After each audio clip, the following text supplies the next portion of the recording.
Hello guys, welcome back to IITPathshala.com। IIT Pathshala Delhi. मैं हूं आपका instructor Anmol Kumar. I am MTech in aerospace engineering from Indian Institute of Science. और जिन लोगों को नहीं पता कि हो क्या रहा है, मैं उन्हें बता दूं कि ये सीरीज़ चल रही है एच सी वर्मा सॉल्यूशन की, मैग्नेटिक फील्ड की। तो आप लोगों ने मुझसे डिमांड करी थी कि सर मैग्नेटिक फील्ड के ऊपर वर्कशीट करा दो, कुछ अच्छा करा दो, क्योंकि हम पढ़ तो लेते हैं, CBSE भी कर लिया, हमने कई सारे इंस्टीट्यूट्स के नोट्स भी पढ़ लिए। अब प्रॉब्लम आ रही है कि हमसे क्वेश्चन सॉल्व नहीं होते। ठीक है, तो कंसेप्ट पढ़ लो, क्वेश्चन सॉल्व नहीं हो रहे। ठीक है, तो यहाँ पर मैंने जो बुक उठाई है, सबसे बढ़िया बुक उठाई है एच सी वर्मा तुम्हारी। क्यों उठाई है? ताकि तुम्हारे कंसेप्ट खुद ब खुद क्लियर हो जाए। भाई देखो, किसी इंस्टीट्यूट में वर्सेस इस बुक में ये अंतर है कि मिस्टर एच सी वर्मा ने, सर एच सी वर्मा ने जो ये बुक बनाई है वो इसी इंटेंशन से बनाई है कि हमारे कंसेप्ट क्लियर हो पाए। इसका एक एक क्वेश्चन इसी इंटेंशन से बनाया ताकि हमारे कंसेप्ट क्लियर हो पाए। अगर तुमने मेरी पिछली वीडियो फॉलो करी है इसकी, ठीक है, तो तुम्हें पता चलेगा कि हर एक क्वेश्चन अपने आप में नायाब है। हर एक क्वेश्चन भले ही वो एक फॉर्मूले के ऊपर है, भले ही वो एक छोटे से कंसेप्ट के ऊपर है, लेकिन उस क्वेश्चन को तार तार कर दिया गया है, उसकी बाल से खाल तक हमने उसकी डिस्कशन करी है। हर एक क्वेश्चन में उस कंसेप्ट को तार तार करा गया है। ठीक है, चलो ये छोटा सा इंट्रो हो गया। अब अगर तुम्हें मेरी हेल्प की ज़रूरत पड़े, मैंने अपना व्हाट्सअप नंबर, मेरा अपना कॉल नंबर, सब कुछ मैंने तुम्हें दे रखा है। तुम आके मुझसे वार्तालाप कर सकते हो बहुत आराम से। मैं तुम्हें बता दूं कि एक दो स्टूडेंट्स ने मुझसे अप्रोच करा था कि सर मुझे भी HC वर्मा करा दो, मुझे भी क्या कहते हैं इलेक्ट्रोस्टैट्स करा दो। तो मैंने उनका इलेक्ट्रोस्टैट्स पूरा कंप्लीट करा दिया। अब वो बच्चे मतलब एक क्या कह सकते हैं, मतलब काफ़ी वो पैसे नहीं दे सकते थे वो बच्चे।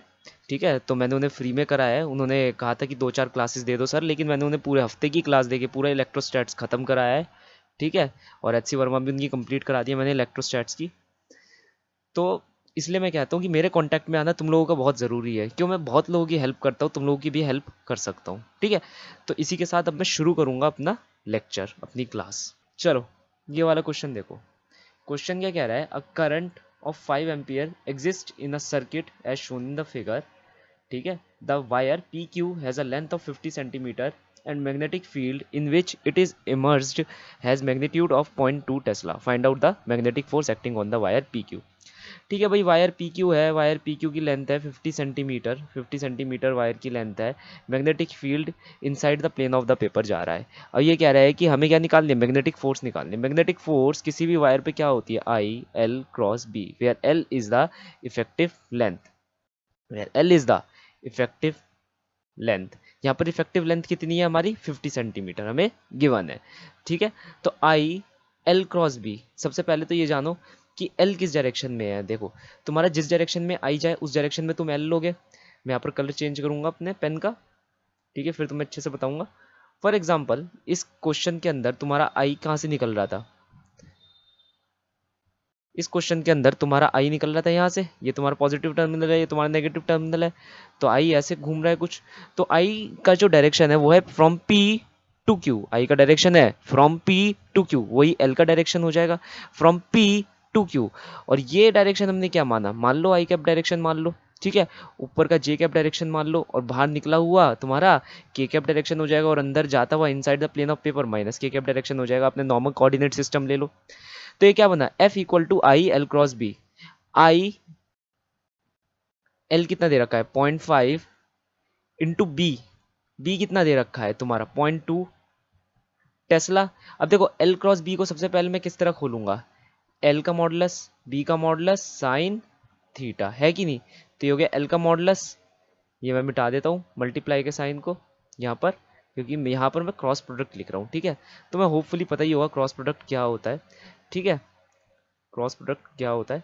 तो L B sine theta. Sine theta कितना है यहाँ पर? देखो, एल और बी के बीच में क्या एंगल आएगा? 90 डिग्री का। क्यों? मैग्नेटिक फील्ड अंदर की तरफ जा रही है, मैग्नेटिक फील्ड ऐसे अंदर की तरफ जा रही है, और तुम्हारा वायर की लेंथ ऐसे रन कर रही है कि नहीं? From P to Q. तो एंगल कितना हुआ दोनों के बीच में? 90 डिग्री का। तो 90 डिग्री।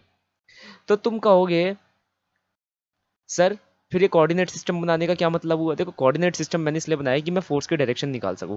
यहाँ जो मैं निकाल रहा हूँ वो है फोर्स का मैग्नीट्यूड। क्या है? फोर्स का मैग्नीट्यूड। आई कितना दे रखा है तुम्हें? आई दे रखा है 5 एम्पियर। तो ये खुद तुम कैलकुलेट कर लेना। मोटी बात पर आते हैं, हमारी डायरेक्शन पर। डायरेक्शन क्या है? L cross B. एल किस डायरेक्शन में रन कर रहा है? आई डायरेक्शन में, पॉजिटिव आई डायरेक्शन में, और बी किस डायरेक्शन में रन कर रहा है तुम्हारा, माइनस जे कैप डायरेक्शन में, माइनस के कैप डायरेक्शन में, sorry, minus K cap direction में तुम्हारा रन कर रहा है। ठीक है, तो ये तुम्हारा B minus K cap direction में रन कर रहा है। अच्छा, तुम्हें अगर पता हो आई जे के अगर मैं लेता हूँ, आई जे के अगर मैं लेता हूँ, तो के क्रॉस आई क्या होता है, जे होता है।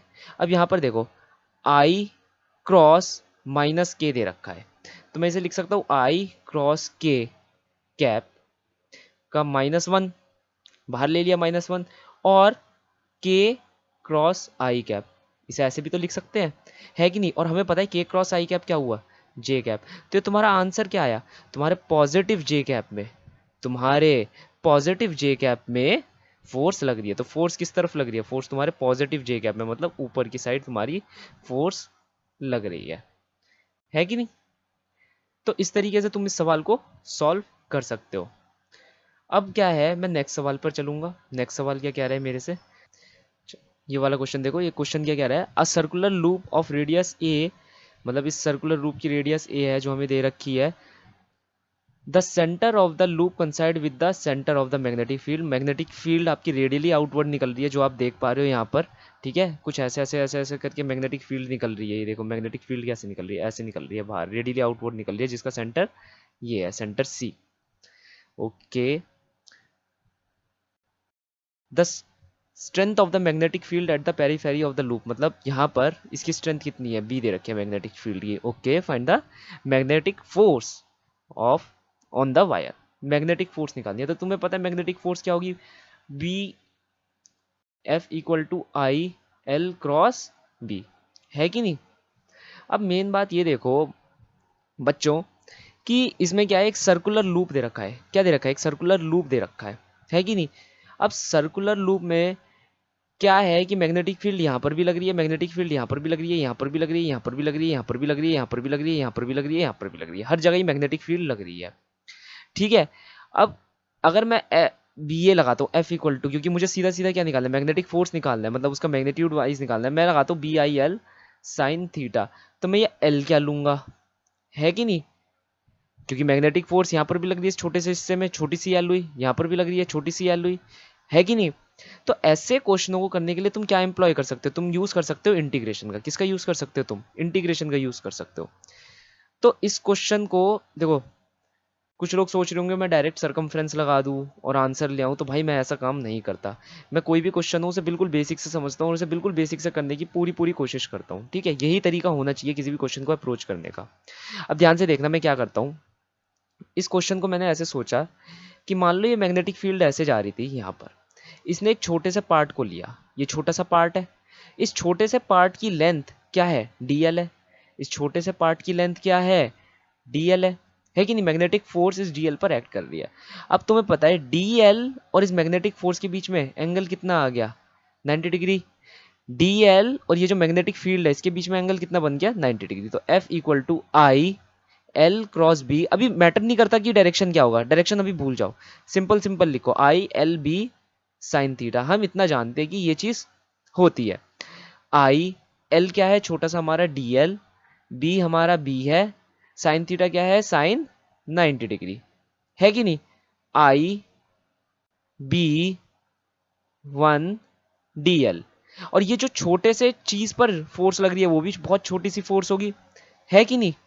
अब वो फोर्स कहां से कहां रन कर रही है, अब देखो तुम क्या करोगे, ये तो छोटे से पार्ट पर लगी, अब ये जो सर्कल है, ये जो सर्कल है छोटे छोटे पार्टों को मिलकर बना है, ये एक पार्ट, ऐसे ये दूसरा पार्ट, ये तीसरा पार्ट, है कि नहीं। तो ये सर्कल ऐड होता रहेगा, तो छोटी छोटी फोर्सेस ऐड होती रहेंगी, तो हम क्या यूज करेंगे, इंटीग्रेशन का यूज करेंगे। तो मैं इंटीग्रेशन कर देता हूं, बी आई डी एल, कहां से कहां तक का इंटीग्रेशन मैं कर रहा हूं, कहां से कहां तक का इंटीग्रेशन मैं कर रहा हूं। देखो मैं कर रहा हूं इंटीग्रेशन, अगर तुम देखोगे डीएल यहां से रन करे, यहां से रन करे और वापस घूमता घूमता घूमता घूमता यहीं पर आ जाए, तभी तो पूरे के पूरे हमारे सर्कल को कवर करेगा। तो जीरो से शुरू हुए और हम 2 पाई आर तक वापस आ गए, और फोर्स 0 टू एफ की लगी, फोर्स 0 टू एफ की लगी। तो F equal to B I into 2 pi R. ठीक है, इंटीग्रेशन करना तो होपफुली तुम जानते होंगे। मैं यहाँ लिख देता हूँ B I capital L L 0 to 2 pi R. ठीक है, ये तुम्हारी इंटीग्रेशन की लिमिट और इंटीग्रेशन को मैंने सॉल्व कर दिया। तो ये था प्रीटी मच इजी क्वेश्चन था। नेक्स्ट क्वेश्चन देखते हैं। ओके, नेक्स्ट क्वेश्चन क्या कह रहा है? नेक्स्ट क्वेश्चन कह रहा है कि एक हाइपोथेटिकल मैग्नेटिक फील्ड है existing in a region given by B cap equal to B naught E R का वेक्टर। क्या है? बी नॉट ई आर का vector, where E R denotes the unit vector along the radial direction. ठीक है, अगर तुम्हें नहीं पता सबसे पहले क्या होता है रेडियल डायरेक्शन, क्या होता है मतलब पोलर कोऑर्डिनेट्स के बारे में नहीं पता, तो मैं एक बार तुम्हें उनसे जागरूक करा देता हूँ। वैसे यहाँ पर पोलर कोऑर्डिनेट्स की कोई ज़रूरत है नहीं, पोलर कोऑर्डिनेट की यहाँ कोई ज़रूरत है नहीं। ठीक है, फिर भी कुछ एक्स्ट्रा इन्फॉर्मेशन होना ही हमें किसी चीज़ से डिफरेंट बनाता है। क्या है? किसी चीज़ से हमें डिफरेंट बनाता है। तो हमेशा याद रखो, पोलर कोऑर्डिनेट हमेशा ये कहता है कि मान लो ये जो तुम ओरिजिन ले रहे हो, ये जो तुम ओरिजिन ले रहे हो यहाँ पर, ये जो तुम ओरिजिन ले रहे हो यहाँ पर, ये तुम्हारी रेफरेंस बन जाती है। रेफरेंस क्या बन जाती है? जैसे मान लो तुम अगर कहते हो, जैसे अब किसी बच्चे को नहीं पता होता कि भाई मेरे दोस्त का घर कहाँ पर है, ठीक है, या मेरा स्कूल कहाँ पर है, तो तुम क्या कहते हो? भाई मेरे घर से मेरा स्कूल इतनी दूरी पर है कि नहीं? यही कहते हो। तो ओरिजिन जो है तुम्हारा, ये समझ लो ये तुम्हारा रेफरेंस है। और ये जो हॉरिजॉन्टल एक्सिस तुम्हारा ये पड़ रहा है, हॉरिजॉन्टल एक्सिस ये पड़ रहा है, ये एच हॉरिजॉन्टल एक्सिस ये पड़ रहा है, ये एंगल के लिए रेफरेंस बन जाती है। किसके लिए रेफरेंस बन जाती है? एंगल के लिए। तो अभी के लिए छोटा छोटा सा बता रहा हूँ मैं पोलर कोऑर्डिनेट क्या होता है। फॉर एग्जाम्पल तुम ये क्या कर लो, यहाँ से लो, देखो ये तुम्हारा पॉइंट P है, तुम अब इसे दो चीज़ों में बांट दोगे। किस चीज़ में? एक तो ये कितनी दूरी पर है इसके रेडियस पे, और दूसरी चीज़ ये किस एंगल पर है। तो पोलर कोऑर्डिनेट हो जाते हैं। क्या हो जाते हैं? Polar coordinate. फॉर एग्जाम्पल ये P है, ये तुमसे R वेक्टर पर है, R की दूरी पर, ठीक है, और ये थीटा डिग्री के एंगल पर हमारे हॉरिजॉन्टल से खड़ा है, थीटा डिग्री के एंगल पर हमारे हॉरिजॉन्टल से खड़ा है। तो हम क्या कहते हैं? हम इसे कहते हैं कि ये पोलर कोऑर्डिनेट में है। किस में? ये हमारे पोलर कोऑर्डिनेट में डिस्क्राइब। चलो अगर तुम्हें ये पता चल गया कि भाई क्या होता है पोलर कोऑर्डिनेट, तो अब मैं मोटी मोटी बातों पर आता हूँ। देखो ये सिर्फ इसलिए था कि ताकि तुम विजुअलाइज कर पाओ, और कुछ नहीं, और कोई इसका मतलब नहीं होने वाला है यहाँ पर। पता है कैसे? देखो एक हाइपोथेटिकल मैग्नेटिक फील्ड है यहाँ पर दे रखी है, जो ऐसे है, जो कुछ बी वेक्टर ऐसे वेरी कर रहा है। क्या? ई वेक्टर के हिसाब से, E R, which E R denote the unit vector along the radial direction. और रेडियल डायरेक्शन अपन लोग के लिए क्या हो गया? ये वाले को क्या कहा हमने? रेडियल डायरेक्शन अपन लोग के लिए हो गया। ठीक है, एक सर्कुलर लूप है जिसकी रेडियस ए है, करंट उसमें आई हो रहा है, ठीक है, और वो पैरेलल रखा हुआ है एक्स वाई प्लेन के, और किसी पर्टिकुलर पोजीशन पे 0 0 डी, मतलब वो जेड एक्सिस पे कहीं डी डिस्टेंस पर रखा हुआ है ओरिजिन से। Find out the magnitude of magnetic force acting on the loop. हमें मैग्नेटिक फोर्स निकालनी है जो लूप के ऊपर एक्ट हो रही होगी। ठीक है, तो सबसे पहले मैं क्या करूंगा, मैं एक बार ना बना लेता हूँ यहाँ पर तुम्हारे लिए लूप वूप बना देता हूँ, ताकि तुम लोगों को आसानी हो जाए। देखो ये तुम्हारा लूप हुआ, ये तुम्हारे एक्सिस हो गए, ठीक है, मान लो एक्स वाई प्लेन है ना, ये एक्स वाई प्लेन हो गया, इसके पैरेलल अपन लोग का ये लूप हो गया। और लूप ओरिजिन से कितनी दूर है? ओरिजिन से लेके ये डी डिस्टेंस की दूरी पर है लूप, है कि नहीं? 0 0 डी पर है। अब यहाँ से क्या है, तुम्हारी मैग्नेटिक फील्ड निकल रही है। कहाँ से? तुम्हारे ये क्या नाम है, तुम्हारे ओरिजिन से। और किस डायरेक्शन में निकल रही है? रेडियल डायरेक्शन में। तो ये कुछ ऐसी निकल रही होगी, ऐसे ऐसे करके निकल रही होगी। सॉरी, मैं एक बार सही से बना देता हूँ।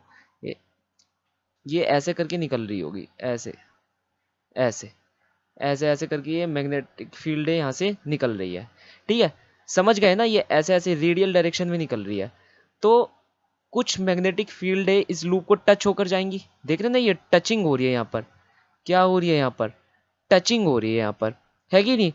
तो अब अगर मुझे फोर्स निकालनी है तो मैं क्या करूँगा? फोर्स निकालनी है तो मैं लिखूंगा आई एल क्रॉस बी।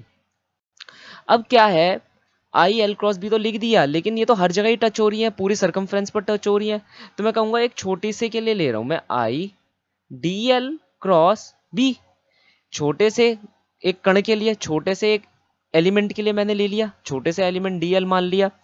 अब देखो छोटे से एलिमेंट के लिए लेकर मुझे क्या फायदा हो गया, मैं पहले तो इसे खोल लेता हूँ, जैसे पिछली बारी में मैंने करा, I D L B sine theta. तुम कहोगे साइन थीटा क्या है सर इसके अंदर? तो देखो बच्चों, साइन थीटा क्या है? हमारा angle in between the length and, angle in between the length and जो हमारा कर्व है कि नहीं? तो यहाँ पर देख लो क्या है, वाइट ले लेता हूँ। यहाँ पर, यहाँ ध्यान से देखो, ये हमारा मैग्नेटिक फील्ड है और ये हमारा कर्व है, ये छोटा सा हमारा कर्व है। इन दोनों के बीच में एंगल क्या बन रहा है, ये बन रहा है कि नहीं, बन रहा है नहीं बन रहा?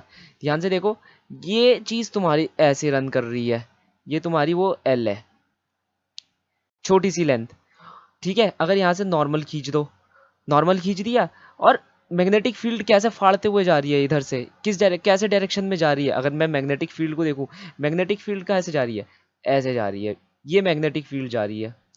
तो ये देख रहे हो तुम, ये मैग्नेटिक फील्ड ऐसे जा रही है, ये मैग्नेटिक फील्ड ऐसे जा रही है।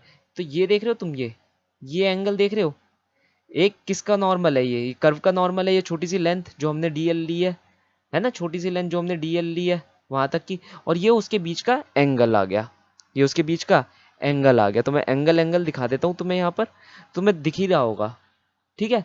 तो कोई इसमें बड़ी बात नहीं है, तुम भी ये सोच सकते हो। तो ये निकाल लिया मैंने, I D L B sine theta. अब तुम कहोगे सर साइन थीटा कैसे निकाले, क्यों, पहले वाले क्वेश्चन में तो साइन थीटा 90 डिग्री हो रहा था, या कोई ना कोई एंगल उसमें गिवन था। मैंने कहा इसमें हम लगाएंगे अपना थोड़ा सा दिमाग लगाएंगे, हम थोड़ा सा दिमाग क्या लगाएंगे, देखो मान लो ये एंगल, देखो ये एंगल थीटा, तो ये एंगल भी थीटा है कि नहीं, और लूप है तो उसकी रेडियस है, लूप है तो उसकी रेडियस है, मान लो आर है रेडियस, यहाँ पर कहीं गिवन होगी आर वगैरह नहीं है, तो मान लो लूप है तो उसकी रेडियस तो होगी, और वो यहाँ से डी डिस्टेंस पर गिवन है, डी है, तो हमारे पास एक छोटा सा ट्रायंगल यहाँ पर बनकर आ रहा है कि भैया डी हमारे पास है, हमारे पास आर है, तो हमारे को हाइपोटेन्यूस निकल आएगा R square plus D square, और हमारे को थीटा निकालना है। तो साइन थीटा मेरा क्या होगा, सॉरी ये आर है और ये डी है, तो साइन थीटा क्या होगा मेरा, साइन थीटा हुआ आर अपॉन में R square plus D square, यही तो बना मेरा ट्रायंगल ओ ओ, ये सेंटर सी यहाँ पर कंसाइड करेगा, और ये छोटी सी लेंथ डीएल का टच पॉइंट टी, ये छोटी सी लेंथ डीएल का टच पॉइंट टी है कि नहीं। तो बच्चों ये याद रखना, ये क्या थी हमारी रेडियस आर, ये क्या थी हमारी डी डिस्टेंस जो वो जेड एक्सिस पर था। तो साइन थीटा हमारा निकल गया, एक बारी हमारी कम हो गई, ये क्या निकला R by R square plus D square. अब क्या करोगे तुम, इंटीग्रेशन करोगे, है कि नहीं, इंटीग्रेशन मेरा बच्चा कर सकता है, तो इंटीग्रेशन कहां से कहां तक होगी, डी एफ की इंटीग्रेशन तो जीरो से कैपिटल एफ बड़े से फोर्स तक होगी, I R R square plus D square मैंने यहां पर लिख लिया, बी मैंने यहां पर लिख लिया, और जो मैं इंटीग्रेशन करूंगा, क्या करूंगा, इंटीग्रेशन करूंगा, डीएल की इंटीग्रेशन करूंगा, डीएल की इंटीग्रेशन कहां से कहां करूंगा मैं, जीरो से लेके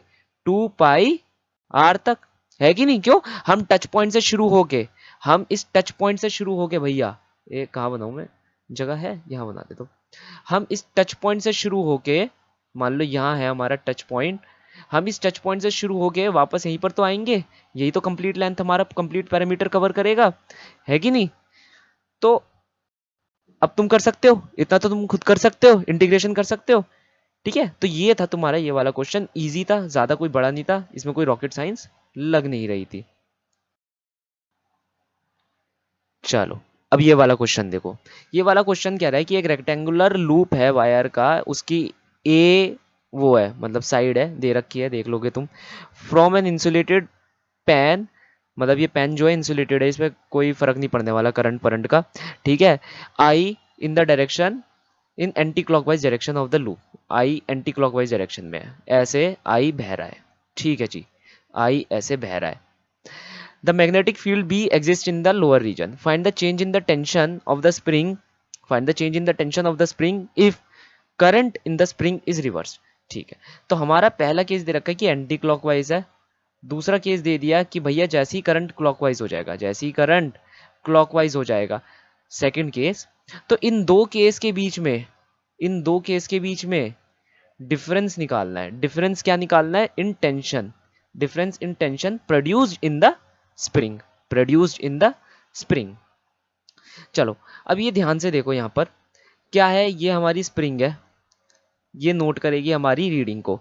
अगर मैं पहले केस में देखूं, पहले केस में क्या है, देखो ऊपर वाला वायर, अगर मैं वायर को तोड़ दूं A B C D, A B C D, तो देखो डीसी जो वायर है, डीसी वाला जो वायर है, पहले मैं कलर चेंज कर लूं एक सेकेंड, या ध्यान से देखो, डीसी जो वायर है, डीसी, ये वायर मैग्नेटिक फील्ड के बाहर है, ये वायर मैग्नेटिक फील्ड के बाहर है, टोटल मैग्नेटिक फील्ड के ये वायर बाहर है कि नहीं।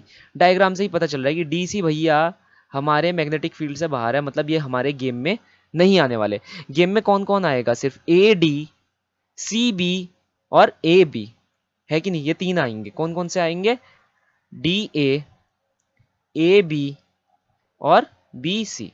क्या मैं इनका फ्री बॉडी डायग्राम बना सकता हूँ, बिल्कुल बना सकता हूँ, कोई बड़ी बात थोड़ी ना है। देखो पहले काउंटर क्लॉकवाइज के लिए, काउंटर क्लॉकवाइज के लिए ध्यान से देखना, करंट ऊपर जा रहा है, करंट नीचे जा रहा है, इधर करंट इस तरफ जा रहा है, करंट इस तरफ जा रहा है। देखो अब अगर मैं लूं डी सी को, डीसी पर कोई फोर्स लगेगी, force on DC equal to zero, क्यों, मैग्नेटिक फील्ड ही वहां पर जीरो है कि नहीं। अब जो धुरंधर बच गए हमारे पास, वो बचा ए डी ए बी ए सी। अगर मैं ए डी की बात करूं, फोर्स ऑन ए डी वो लगेगी B I L, L of A D, B L of A D. और ये किस साइड लगेगी, ये किस साइड लगेगी, ये तुम कैसे निकालोगे, कैसे निकालोगे, एल क्रॉस बी करके, एल क्रॉस बी करके। तुम्हारा एल किस डायरेक्शन में है, तुम्हारा एल है माइनस जे कैप डायरेक्शन में, एल है माइनस जे कैप डायरेक्शन में। और तुम्हारा बी किस डायरेक्शन में है, बी है तुम्हारा नीचे, inside the plane of paper, inside the plane of paper minus K cap direction में। तो जे के आई पॉजिटिव वाई डायरेक्शन में। तो कहने का मतलब यहां पर से तो मुझे पता चल गया ये पॉजिटिव वाई डायरेक्शन में है कि नहीं। अब एफ सी डी की बात कर लेते हैं, सॉरी सी बी की बात कर लेते हैं। सेम होगा B I L C B equal to L cross B, ठीक है, एल क्रॉस बी। अब यहां ध्यान से देखो, तुम्हारा एल किस डायरेक्शन में है, एल जो है तुम्हारा अब प्लस जे डायरेक्शन में है, बी माइनस के डायरेक्शन में है। तो ये आंसर क्या आया, माइनस आई डायरेक्शन में, है कि नहीं, माइनस आई डायरेक्शन में। अब देखो ध्यान से, थोड़ी स्पेस ले लेता हूं मैं, इसमें स्पेस कम पड़ रही है मेरे पास बोर्ड पर। चलो मुझे स्पेस मिल गई। अब क्या है, एफ सी बी निकाल लिया। अब क्या है, अब निकालना है F A B, F A B, F A B निकालना है हमें। एफ ए बी हम निकाल लेते, कोई बड़ी बात नहीं है हमारे लिए एफ ए बी निकालना। तो F A B, F A B क्या है, वो भी B I L A B होगा मैग्नीट्यूड वाइज, और साइन 90 डिग्री होगा। क्यों, तुम्हें पता ही है ये इस तरह रन कर रहा है, मैग्नेटिक फील्ड अंदर जा रही है, ऑब्वियसली 90 डिग्री है, कोई बड़ी बात नहीं है। डायरेक्शन निकालना मेन है, तो L cross B, L cross B. अगर मैं देखूँ किसको, हमारे ए बी को, हमारे ए को, हमारे बी को, प्लस आई कैप डायरेक्शन में भाग रहा है, हमारा ये प्लस आई कैप डायरेक्शन में, cross minus K cap direction में, है कि नहीं। तो ये क्या बन जाएगा, के क्रॉस आई कैप, के क्रॉस आई कैप, के क्रॉस आई कैप क्या बना हमारा, जे कैप, प्लस का जे कैप डायरेक्शन। अब इन सबको मैं अगर फ्री बॉडी डायग्राम में लाता हूँ, मैं अगर इन सबको फ्री बॉडी डायग्राम में लाता हूँ, तो यह ध्यान से देखो, ये वाला वायर, ये वाला वायर क्या नाम रखा था मैंने इसका, A D, A D C B. मेरा जो वायर ए डी है वो इस तरफ फोर्स लगा रहा है, मेरा जो वायर सी बी है वो इस तरफ फोर्स लगा रहा है। यहाँ की तो फोर्स हो गई नल, ये वाला वायर कोई फोर्स नहीं लगा रहा। और ये वाला जो वायर ए बी है, ये वाला जो वायर ए बी है, ये जे कैप डायरेक्शन में, कहने का मतलब है ऊपर की तरफ फोर्स लगा रहा है कि नहीं। और करंट का डायरेक्शन क्या है, एंटी क्लॉकवाइज करंट का डायरेक्शन है, सॉरी एंटी क्लॉकवाइज करंट का तुम्हारा डायरेक्शन है। हाँ एंटी क्लॉकवाइज है ना, हाँ सॉरी, करंट का डायरेक्शन यहाँ इस तरह डायरेक्शन में आएगा। तो कहने का मतलब ये है कि फोर्स ऊपर लग रही है, फोर्स जो है ऊपर लग रही है, जो हमारा लगा, तो फोर्स ऊपर लग रही है। और यहाँ पर क्या है हमारा, ये तो हमारे पर्टिकुलर लूप की बात हो गई। और लूप किससे अटैच है, एक स्प्रिंग से अटैच है कि नहीं, एक स्प्रिंग से अटैच है। तो स्प्रिंग के लिए, अगर मैं स्प्रिंग के लिए फ्री बॉडी डायग्राम बनाऊंगा, तो ये स्प्रिंग से अटैच है, तो इसे कुछ स्प्रिंग फोर्स डीसी वायर को फील हो रही होगी। डीसी वायर पे खुद मैग्नेटिक फोर्स कितनी है, डीसी वायर पे मैग्नेटिक फोर्स कितनी है, एफ मैग्नेटिक ऑन डीसी तो जीरो है, मगर स्प्रिंग की तो लग रही होगी, क्यों, स्प्रिंग इन टच में है, स्प्रिंग इन टच में है कि नहीं। तो स्प्रिंग फोर्स ये कुछ एक्सपीरियंस कर रहा होगा डीसी वायर।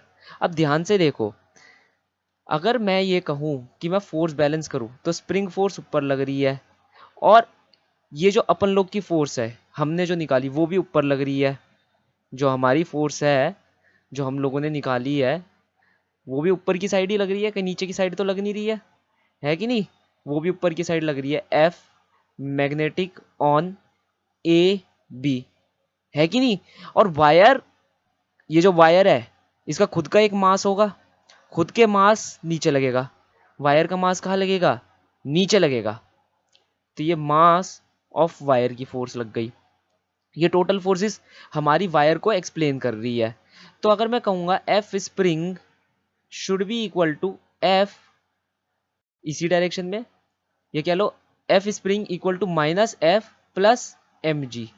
जो स्प्रिंग फोर्स होगी, जो स्प्रिंग फोर्स होगी वो कुछ ऐसी होगी, है कि नहीं? इक्विलिब्रियम ऑफ फोर्सेस क्या कहती है? F X equal to zero, है कि नहीं? तो एफ स्प्रिंग एक डायरेक्शन में है, F M on A B एक डायरेक्शन में, और अपोजिट डायरेक्शन में क्या है? M G should be equal to zero. तो ये आ गई मेरे पास, ये आ गई फोर्स इक्वेशन आ गई।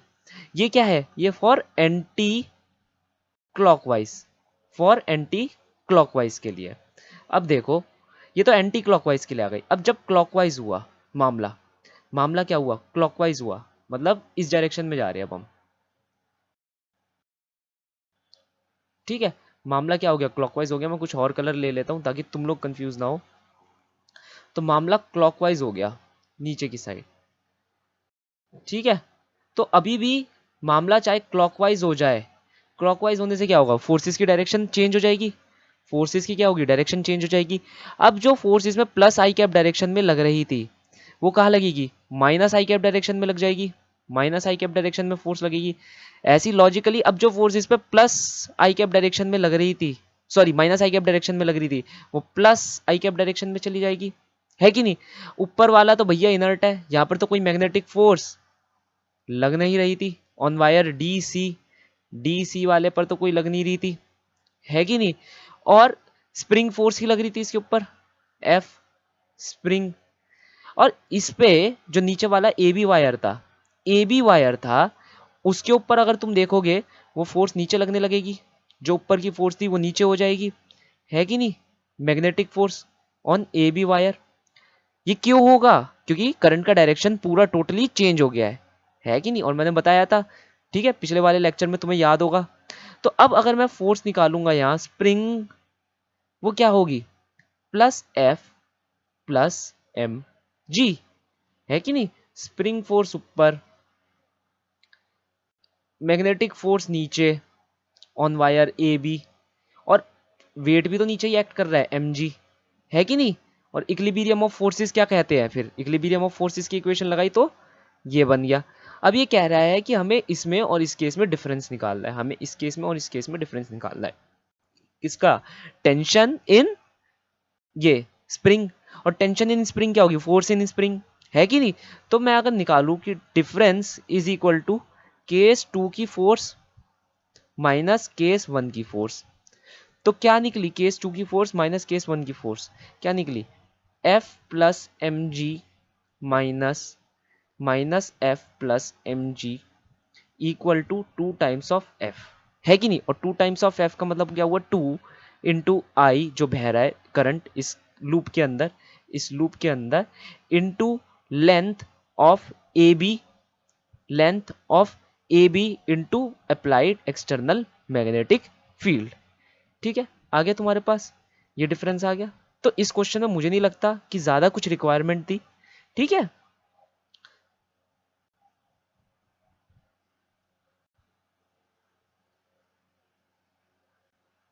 ये वाला क्वेश्चन देखो, क्वेश्चन नंबर 15।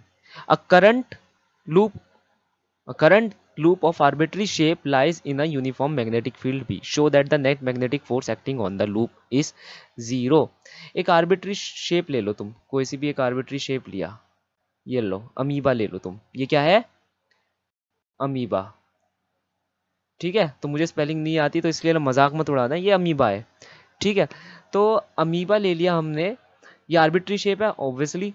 अब ये क्या कह रहा है? कह रहा है शो करो कि net magnetic force acting on the loop is 0, ठीक है? मैग्नेटिक फील्ड मान लो मैंने इस पर एक्ट कराई, ठीक है? एक यूनिफॉर्म मैग्नेटिक फील्ड मान लो मैंने inside the plane of paper, मैंने एक मैग्नेटिक फील्ड रख दी, है कि नहीं। मान लो inside the plane of paper magnetic field रख दी। अब ये कह रहा है कि पहले तो ये प्रूव करो कि मैग्नेटिक फोर्स जीरो है। देखो मैं तुम्हें चाहूँ तो इसमें फॉर्मूला लगा सकता हूँ, ठीक है, तुम्हें निकाल कर दे सकता हूँ, लेकिन तुक नहीं बनने वाला। तुक बनेगा जब हम इस चीज़ को ना विजुअलाइज करेंगे। क्या करेंगे? विजुअलाइज करेंगे। अब ध्यान से देखना, देखो अब इस छोटे से पार्ट को देखो, मैं बताता हूँ तुम्हें, इस छोटे से पार्ट को देखो, ये वाले छोटे से पार्ट को देखो। Magnetic field inside the plane of paper जा रही है कि नहीं। और मान लो करंट ऐसे रन कर रहा है, करंट ऐसे रन कर रहा है। तो अगर करंट ऐसे रन कर रहा है तो इसमें से भी करंट इस डायरेक्शन में रन करेगा। तो मैग्नेटिक फोर्स जो हमारी लगेगी, ऑब्वियस बात है वो इस डायरेक्शन में लग रही होगी मैग्नेटिक फोर्स, है कि नहीं। मैग्नेटिक फोर्स इसी डायरेक्शन में तो लग रही होगी। अगर तुम्हें समझ नहीं आ रहा तो मान लो ये एक्स डायरेक्शन है, के डायरेक्शन अगर तुम अंदर की साइड ले रहे हो, माइनस के डायरेक्शन के तुम्हें मैग्नेटिक फील्ड दे रखी है। एक्स डायरेक्शन में तुमने एक एलिमेंट ले लिया मान लो, प्लस आई कैप डायरेक्शन में, ठीक है। और माइनस जेड डायरेक्शन में तुम्हारी मैग्नेटिक फील्ड लग रही है, कहाँ? माइनस के डायरेक्शन में। जब तुम करोगे एल क्रॉस बी, जब तुम करोगे एल क्रॉस बी मतलब आई क्रॉस माइनस के कैप, तो ये क्या आंसर आएगा? प्लस का जे कैप।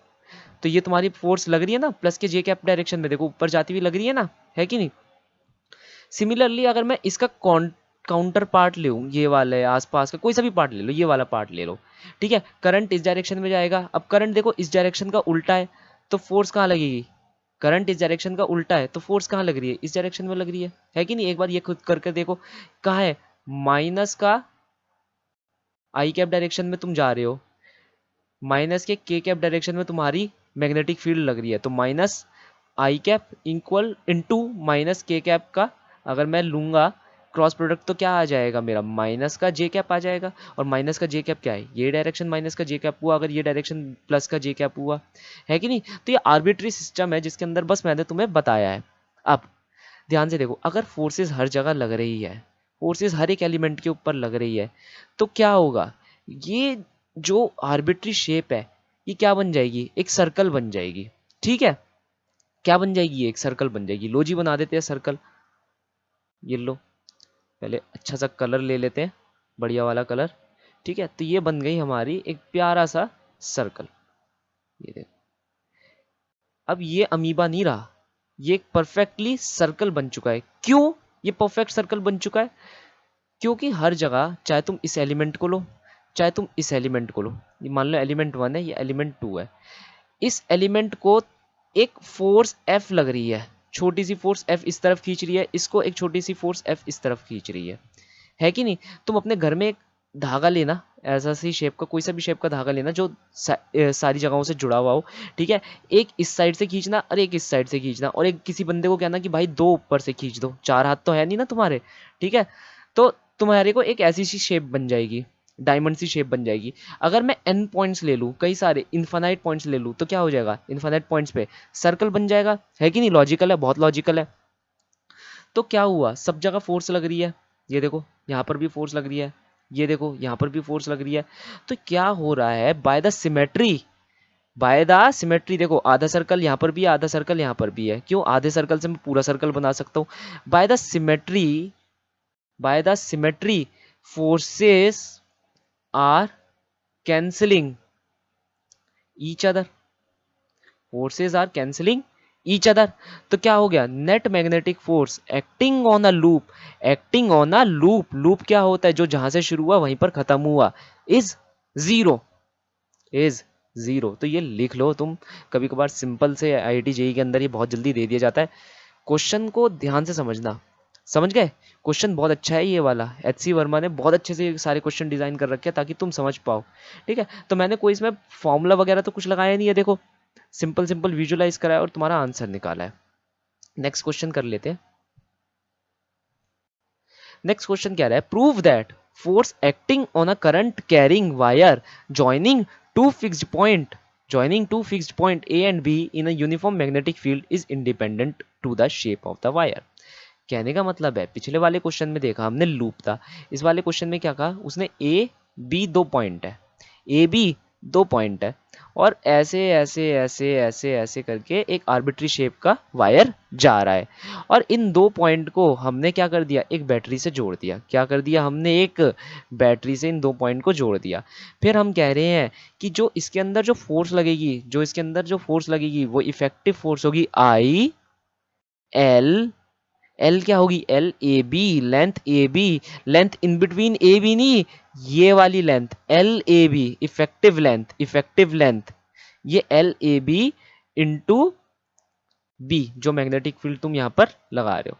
तुम कह रहे हो कि ये तुम्हें, हमें क्या करना है, प्रूफ करना है कि इन द सेंस ये है, ये इस लेंथ से, हमारी कौन सी वाली लेंथ से, ये जो लेंथ रन कर रही है ना, ए सी डी बी, ये जो वायर का पैरामीटर रन कर रहा है, ए से सी, सी से डी, डी से पी और पी से वापस बी तक, यहाँ तक, ये इफेक्टिव लेंथ नहीं है, ये इस लेंथ से इंडिपेंडेंट है।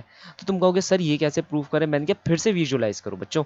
देखो ए और बी ले लो तुम, दो पॉइंट ए और बी, ए और बी, तुमने जब मैग्नेटिक फील्ड अंदर की तरफ लगाई, inside the plane of paper, तो ये क्या बनेगा, सर्कल बनाने की कोशिश करेगा, जैसे हमने पिछली वाली में भी कोशिश करी थी। ये लो जी, ये बन गई सर्कल, बन गया सर्कल, ये कोई बड़ी बात है। अब ध्यान से देखना जरा, अब मैं क्या करने वाला हूं, ये देखो, हर चीज को, हर लेंथ को, ये वाली लेंथ लो, ये सेंटर ले लो, इस लेंथ को अगर मैं सेंटर से अपोजिट करूं, छोटी सी लेंथ है, सेंटर से अपोजिट होगी, तो इस लेंथ पे ये फोर्स इस तरफ लग रही है। और अगर इसकी उल्टी लेंथ देखूं, उल्टी लेंथ वाली कौन सी, मतलब इसकी अपोजिट लेंथ ये वाली लेंथ हुई। अगर ये पी क्यू है तो पी क्यू की अपोजिट लेंथ क्या हुई, आर एस, और इस पर फोर्स इस तरफ लग रही है, दोनों फोर्स नलीफाई हो रही है, नलीफाई हो रही है। अब तुम देखो ए और बी को देखो, ए और बी पॉइंट को देखो, अगर मैं लूं, अगर मैं ए और बी को लूं, ए और बी को ले रहा हूं मैं, ये देखो ए को, ये यहां कट हो रहा है, बी को ये यहां कट हो रहा है कि नहीं। अब ये ध्यान से देखो, ए और बी अगर पूरा एक सर्कल होते, सिमेट्री से अगर ए और बी एक पूरा सर्कल होते और ये जुड़े हुए होते, तो इसके अपोजिट लेंथ क्या बन जाती, ये वाली इसकी अपोजिट लेंथ बन जाती ए डैश बी डैश। तो इस पर जो फोर्स लग रही है ए डैश बी डैश पर, एफ, वही फोर्स यहां पर लगनी चाहिए ए और बी पर, तभी नेट फोर्स किसी लूप की क्या हो रही थी, जीरो हो रही थी। लेकिन यहाँ पर ए और बी पर तो हमारी लेंथ ही मिसिंग है कि नहीं, हमारी लेंथ क्या है, मिसिंग है कि नहीं। तो वो जो मिसिंग लेंथ है, उसी के इक्विवेलेंट एक फोर्स लग रही है, अनबैलेंस्ड फोर्स लग रही है, ये देख लो चाहो तो, है कि नहीं। एलिमेंट वाइज कोशिश करो जानने की, जैसे हमने पिछले वाले क्वेश्चन में करा था।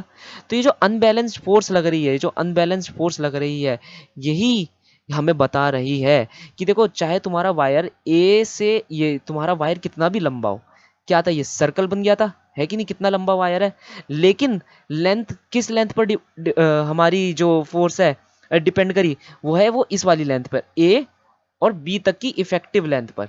किस पर, L A B, effective length पर, जो वह थी ही नहीं। समझे मैं क्या बात कह रहा हूं, ठीक है ना।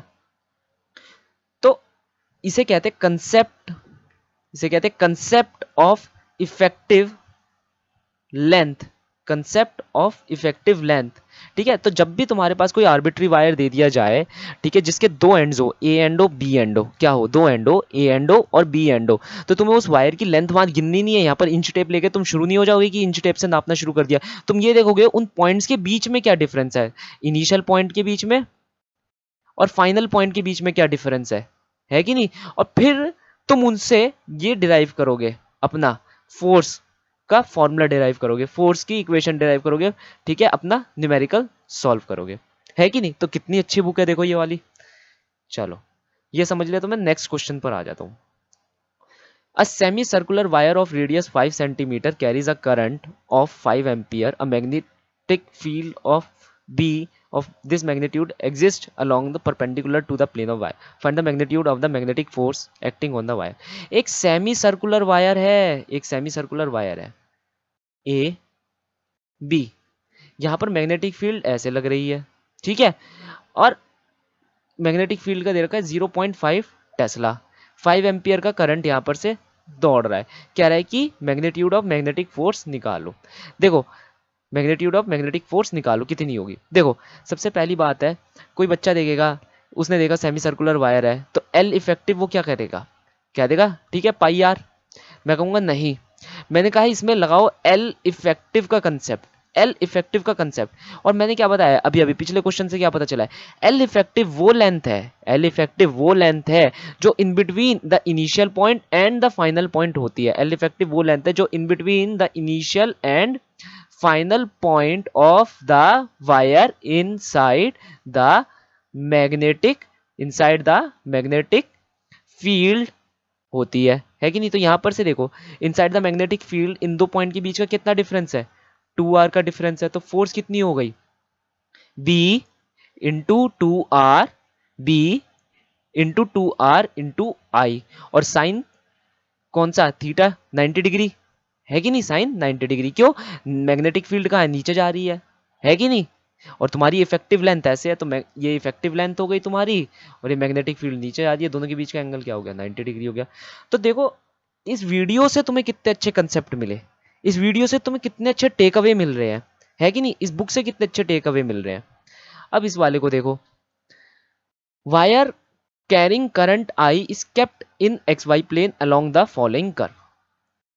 इन्होंने क्या करा, एक कर्व ले लिया y equal to A sine 2 pi by lambda into X, ठीक है। तो ये एक साइन कर्व है, ठीक है। The magnetic field be exist in z direction. तो भाई ये देखो, ये उन्होंने ये कर्व बना रखा है, और मैग्नेटिक फील्ड जो है वो x डायरेक्शन में एग्जिस्ट कर रही है, मतलब out of the plane of paper आ रही है, क्योंकि हमारा z डायरेक्शन क्या है, ये है, ठीक है। Find the magnitude of magnetic force on portion of the wire between x equal to 0 and x equal to lambda, x equal to 0 and x equal to lambda. तो देखो x equal to 0 तो ये हुआ, और अगर मैं lambda लगाऊंगा तो कहने का मतलब है मेरा ये हो जाएगा लैम्डा। तो x इक्वल, अब देखो इसने कहा तुम्हें सिर्फ मैग्नेटिक फोर्स निकालना है, तो क्या लगाऊंगा, b, फॉर्मूला क्यों लिख रहा हूं, I D L cross B. और ये डी एल क्या होना चाहिए, इफेक्टिव लेंथ होनी चाहिए। मैंने कहा effective length is independent of the shape of the wire, independency of the shape of the wire. तो मैं बार बार कंसेप्ट को रिपीट कर रहा हूं ताकि तुम समझ पाओ, independence of shape of the wire. तो इनिशियल पॉइंट क्या हुआ, ए पॉइंट जो कि 0 पर है, और फाइनल पॉइंट क्या हुआ, बी पॉइंट जो कि x इक्वल टू लैम्डा पर है। तुम्हारे पास डीएल आ गया, आई तुम्हारे को गिवन है, डीएल आ गया तुम्हारे पास, क्या हुआ लैम्डा, बी तुम्हारे को गिवन है, और साइन 90 डिग्री है कि नहीं। ये ऐसे एक्ट हो रही है, बाहर की तरफ एक्ट हो रही है, तो जो हमारा छोटा सा एलिमेंट होगा, जो हमारा ये सॉरी इफेक्टिव जो लेंथ होगी, इफेक्टिव लेंथ ऐसे है, और हमारी बी ऐसे एक्ट हो रही है, तो 90 डिग्री का एंगल हमारा बन रहा है, ठीक है। समझ गए ना। तो इफेक्टिव लेंथ का कंसेप्ट याद रखना, ये नोट कर लेना। 19th क्वेश्चन देखो, a rigid wire consist of a semi circular portion of radius r and two straight section, ठीक है। The wire is partially immersed in the perpendicular magnetic field B as shown. Find the magnitude of the magnetic force on the wire if it carries current I। ठीक है, तो देखो इसमें भी कुछ नहीं है, हमें हर जगह फोर्स निकालनी है, मैग्नेटिक फील्ड अंदर है। ध्यान से देखो, करंट इस डायरेक्शन में जा रहा है, करंट इस डायरेक्शन में जा रहा है कि नहीं, और करंट ऐसे डायरेक्शन में जा रहा है। हम इसे 3 पार्ट में बांट लेते हैं, ए बी सी डी करके। पहला part straight wire A B, दूसरा पार्ट बी पी सी एक सेमी सर्कुलर वायर, और तीसरा पार्ट सी डी। तो मैंने क्या पार्टों में बांटा कि A B straight wire, straight wire, B P C हमारा एक semi circular wire, semi circular wire, ठीक है। और भैया C D equal to, C D क्या है, स्ट्रेट वायर, ठीक है, स्ट्रेट वायर। तो मेरी स्पेलिंग और क्या कहते हैं, मेरे इस पर मत जाना भाई, राइटिंग पर। ना ही मैं डॉक्टर हूँ, ना ही मैं इंग्लिश ऑनर्स में हूँ, ठीक है।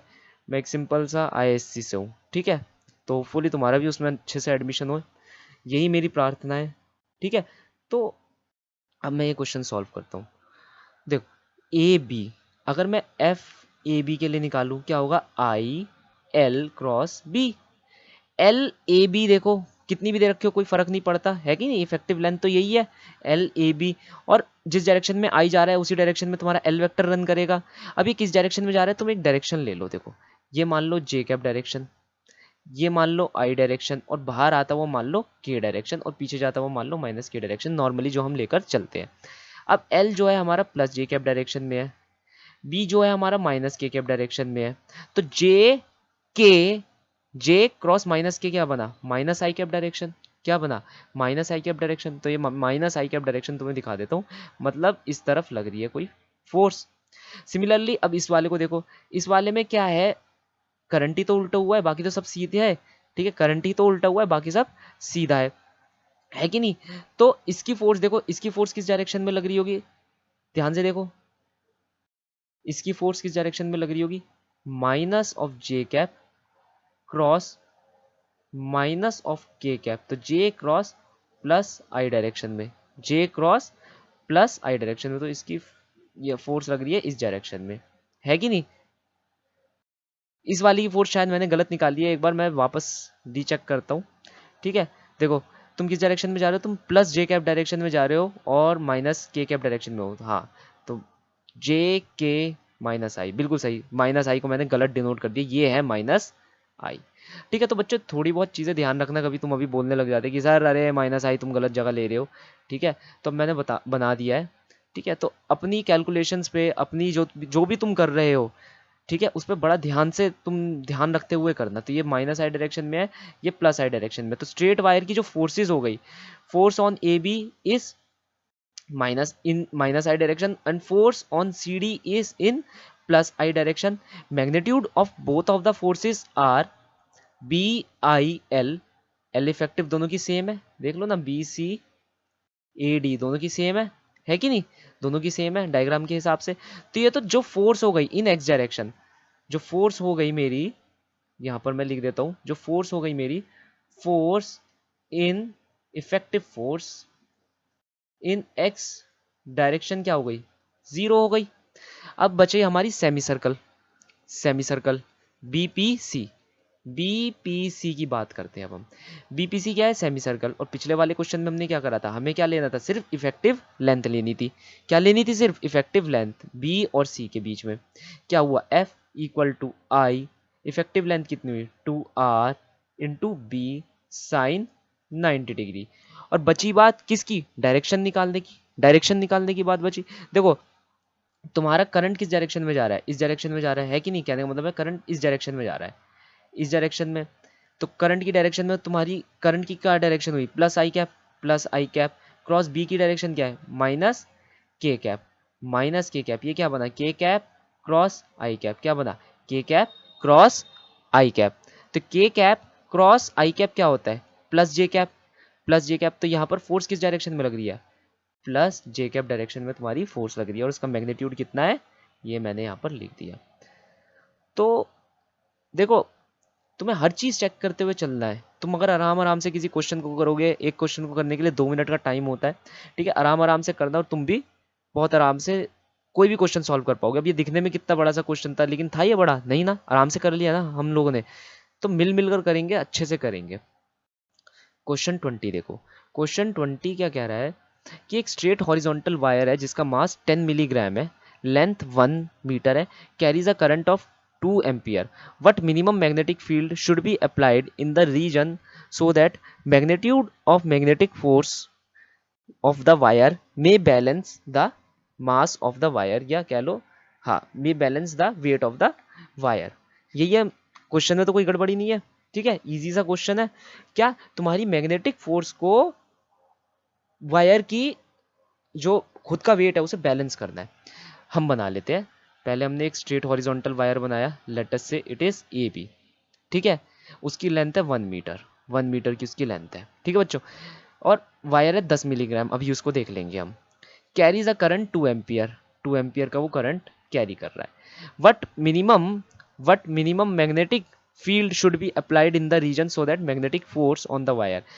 अब देखो, मान लो ग्रेविटी नीचे की तरफ लग रही है, तो मैग्नेटिक फोर्स किस तरफ लगनी चाहिए, ऊपर की तरफ लगनी चाहिए मैग्नेटिक फोर्स।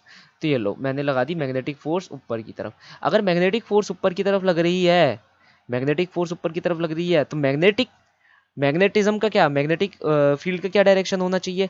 पहले बेसिक से शुरुआत करते हैं, ठीक है, पहले मैं मैग्नेटिक फील्ड का डायरेक्शन बता देता हूँ, कभी तुम्हें पता ना लग पाए क्या वो अंदर होगा क्या वो बाहर होगा। देखो, F I L cross B. I direction में तुम्हारी लेंथ रन कर रही है, ठीक है, क्यों, आई से मैंने निकाल लिया, तो आई एल क्या है, आई डायरेक्शन, क्रॉस बी का तुम्हें पता नहीं कि वेक्टर क्या होगा, सच दैट तुम्हारा जो आंसर आए वो प्लस जे डायरेक्शन में आंसर आना चाहिए, प्लस जे डायरेक्शन का आंसर आना चाहिए, है कि नहीं। यहाँ देख पा रहे हो ना, ये जे डायरेक्शन है तुम्हारा कोऑर्डिनेट सिस्टम के हिसाब से, ये माइनस जे डायरेक्शन है तुम्हारा नीचे की साइड, है कि नहीं। और तुम्हारा ये प्लस आई डायरेक्शन है, ये माइनस आई डायरेक्शन है। फिर अगर तुम inside the plane of paper लोगे तो माइनस के direction, outside the plane of paper लोगे तो प्लस के डायरेक्शन, है कि नहीं, ये तो नॉर्मल हम जानते हैं। तो देखो, अगर मुझे जे कैप लाना है और आई और के है, सॉरी, अगर मुझे जे कैप लाना है तो यह आई यहाँ डेफिनेटली के होना चाहिए, तो मगर आई इंटू के क्या होगा, माइनस जे होगा, तो ये तो हो नहीं सकता, तो यहाँ क्या होना चाहिए, माइनस का के कैप होना चाहिए। तो अब देखो, आई क्रॉस माइनस का के कैप क्या बन जाएगा तुम्हारा, के कैप क्रॉस आई कैप, और के कैप क्रॉस आई कैप क्या होता है, प्लस का जे कैप। चलो, अगर तुम्हें पता चल गया है कि डायरेक्शन कैसे निकालें, तो अब हम मेन बिजनेस पर आते हैं। क्या है, हमारी magnetic force should be equal to M G, balance करनी चाहिए। ये क्या हुआ, बिल साइन थीटा, और साइन थीटा कितना है यहाँ पर 90 डिग्री, है कि नहीं, इक्वल टू एम जी। ये कितना दे रखा है, 10 मिलीग्राम दे रखा है, ये कितना है 10, ठीक है। बी कितनी दे रखी है हमें, कितनी दे रखी है, बी दे रखी है हमें, बी कहाँ गई बी, हमें बी निकालनी है एक्चुअली, बी निकालनी है हमें, ठीक है।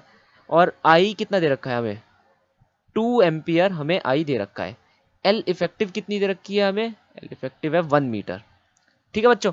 तो यहाँ से तुम बी निकाल लोगे, अब तो सारा काम बस कैलकुलेशन का है, ठीक है। अपने कैलकुलेटर निकाल लो, या तुम्हें अच्छे से कैलकुलेशन, मेरे से अच्छी कैलकुलेशन करनी आती हो तो तुम निकाल सकते हो, ठीक है। तो तुम मुझे कमेंट बॉक्स में लिख कर दो तुम्हारा आंसर क्या आ रहा है, ठीक है। उससे क्या होगा, तुम्हारे फेलो स्टूडेंट्स को भी पता चलता रहेगा। तो अभी के लिए बस मैं यही 10 क्वेश्चन कराऊंगा, ठीक है। अब नेक्स्ट वीडियो में अगले 10 क्वेश्चन करेंगे, ऐसे पूरा ये चैप्टर हम कवर कर लेंगे। और अगर कोई किसी की डिमांड हुई कि सर पूरी HC वर्मा सॉल्व कर दो, भाई मैं बिल्कुल तैयार हूँ, मेरे को कोई फ़र्क नहीं पड़ता, ठीक है, मैं पूरी HC वर्मा सॉल्व करके यहाँ पर डाल दूंगा। होपफुली तुम्हें मेरी वीडियो पसंद आई हो। तो इस वीडियो के टेक अवे क्या है, सबसे पहले concept of effective length. Concept of effective length क्या था कि देखो, कोई सा भी लूप हो, किसी भी आर्बिट्री लेंथ का हो, एक मैग्नेटिक फील्ड में रख दिया हो, तो इफेक्टिव लेंथ क्या होगी, उसके इनिशियल पॉइंट और फाइनल पॉइंट के बीच की डिस्प्लेसमेंट या कह लो डिफरेंस, क्या होगी, डिस्प्लेसमेंट या कह लो डिफरेंस, ठीक है।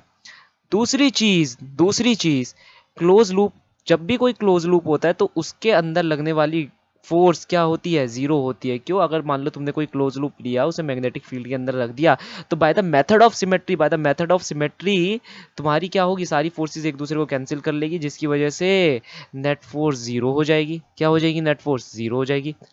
Concept of polar coordinates, concept of polar coordinates को हमने पढ़ा, क्या पढ़ा, कंसेप्ट ऑफ पोलर कोऑर्डिनेट्स को, कि अगर हमें कोई पॉइंट P दे रखा हो तो हम उसकी जानकारी दे सकते हैं उसके डिस्टेंस के फॉर्म में। एक रेफरेंस ले लिया हमने, रेफरेंस ओरिजिन से ले लिया, वहीं से हमने कोऑर्डिनेट खींच लिए, तो रेफरेंस ओरिजिन से वो कितनी दूर है उसे हम लेते हैं r, और हमारे हॉरिजॉन्टल से वो कितने एंगल की दूरी पर है उसे हम लेते हैं थीटा। फॉर एग्जाम्पल, अगर तुम मिसाइल्स को देखोगे तो तुम्हें पता है कि तुम यहाँ पर बैठे हो, तुम A पॉइंट पे बैठे हो, तुम्हारा दुश्मन किसी आर्बिट्री B पॉइंट पर है, किसी आर्बिट्री B पॉइंट पे है, तो तुम अपने मिसाइल को क्या कोऑर्डिनेट दोगे, ये तो है नहीं तुम उसे XYZ कोऑर्डिनेट दोगे, ठीक है। तुम अगर उसे कोऑर्डिनेट दोगे तो तुम उसे बताओगे भाई मेरा दुश्मन मेरे से 100 मीटर की दूरी पर है, यहाँ से 100 मीटर की दूरी पर है, और वो एट एन एंगल थीटा पर है, एट एन एंगल थीटा पर है। तो जो पबजी वाले हैं उन्हें बहुत पता होगा कि भाई हाँ हाँ, मुझसे 5 डिग्री पर 400 मीटर की दूरी पर एक बंदा खड़ा है, उसे उड़ा दे, है कि नहीं, मुझसे 5 डिग्री पर 400 मीटर की दूरी पर एक बंदा खड़ा है, उसे उड़ा दे। तो पबजी वालों को बहुत पता होगा कि कैसे इन पोलर कोऑर्डिनेट्स का हम यूज़ करते हैं। भले ही वो जानते नहीं हो कि इन्हें पर्टिकुलरली पोलर कोऑर्डिनेट्स कहा जाता है, लेकिन फिर भी ये उसका बहुत छोटा सा यूसेज है जो मैंने तुम्हें बता दिया। चौथी चीज़, एल का जो डायरेक्शन होगा, जो कई बच्चे नहीं फाइंड आउट कर पाते, वो क्या होगा, वो सेम एज होगा आई के डायरेक्शन में। क्या होगा, सेम एज होगा आई के डायरेक्शन में। तो अगर तुम्हारा आई मतलब तुम्हारा करंट प्लस आई कैप डायरेक्शन में जा रहा है, तो तुम एल का क्या डायरेक्शन लोगे, क्योंकि करंट का देखो, करंट का ही डायरेक्शन होता है, लेंथ का तुम क्या बता सकते हो, कुछ नहीं बता सकते, है कि नहीं। और किसी क्वेश्चन के अंदर लेंथ का डायरेक्शन तुम कैसे फाइंड आउट करोगे, तो मैं यही कहता हूँ, मेरी टिप तो यही है, आई से फाइंड आउट करो। अगर करंट आई डायरेक्शन में जा रहा हो तो लेंथ का क्या हो जाएगा, आई डायरेक्शन हो जाएगा। माइनस आई में जा रहा हो करंट, तो माइनस आई डायरेक्शन हो जाएगा, ठीक है। तो होपफुली तुम्हें मेरी वीडियो पसंद आई हो। अब हम इसके बाद 10 और क्वेश्चन करेंगे, उनके टेक अवे लिखेंगे, उनके टेक अवे। तो ये टेक अवे देने का मोटा मोटा बात यही है कि जो बच्चे बिल्कुल नए हैं, जो बच्चे बिल्कुल अभी अभी जेई देना चाहते हैं, ठीक है, वो ये टेक अवे एक कॉपी में एक छोटे से नोट्स पे लिखते रहें, क्यों बाद में उन्हें बहुत यूज़ होने वाले हैं जब वो किसी जेई की प्रॉब्लम सॉल्व करेंगे।